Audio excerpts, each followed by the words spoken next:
Hello viewers, আসসালামু আলাইকুম। কেমন আছেন সবাই? আশা করি ভালো আছেন। ভিওয়ার্স, আজ আপনাদেরকে নিয়ে এলাম আমার ছাদ বাগানে যে নতুন গাছগুলোকে সেট আপ দিয়েছি, এই গাছগুলোকে আপনাদের সাথে শেয়ার করার জন্য। এটি হচ্ছে সিকি মৌসম্বি। এটা বাংলাদেশের আবহাওয়াতে খুবই ভালো ফলন দিয়ে থাকে। আমি আমাদের জেলার নার্সারি আরব এগ্রো থেকে নিয়েছিলাম, রুহুল আমিন ভাইয়ের কাছ থেকে।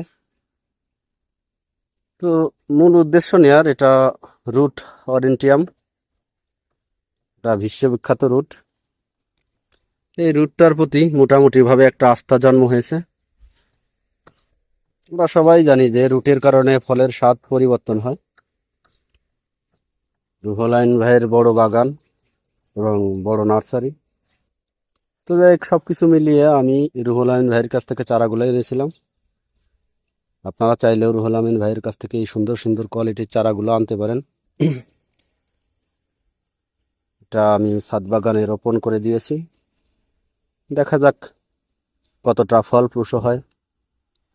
আশা করি ভালো, হতাশ করবে না। এই যে পাশে আরো রয়েছে, এই যে আরো একটি গাছ। এটা হচ্ছে ভিয়েতনামি মালটা। তো ভিয়েতনামি মালটার কথা আর কি বলবো, এটা বাংলাদেশের আবহাওয়াতে খুবই ভালো ফলন হয়ে থাকে। এটি একটি 12 মাসি জাত। এগুলো সবই গ্রাফটিং এর চারা, এই যে এখান থেকে গ্রাফটিং করা আছে। তো গাছগুলোকে আমি এই 4-5 দিন হলো সেট আপ দিয়েছি। এটা 20 লিটার বালতিতে পচা গোবর, মাটি, বালি এবং ধানের চিটা দিয়ে আমি এগুলো রোপণ করে দিয়েছি। তো মোটা বালি দেওয়ার একটাই কারণ, যেন ড্রেনেজ সিস্টেমটা ভালো থাকে। বালতির এই টবগুলোর নিচে 6টি করে ফুটো ছিদ্র করে দিয়েছি। তো আশা করি গাছগুলো আমাকে হতাশ করবে না। এটাও রুট অরেন্টিয়াম। এই যে অরেন্টিয়াম রুটের এখানে রয়েছে আরও একটি জাত।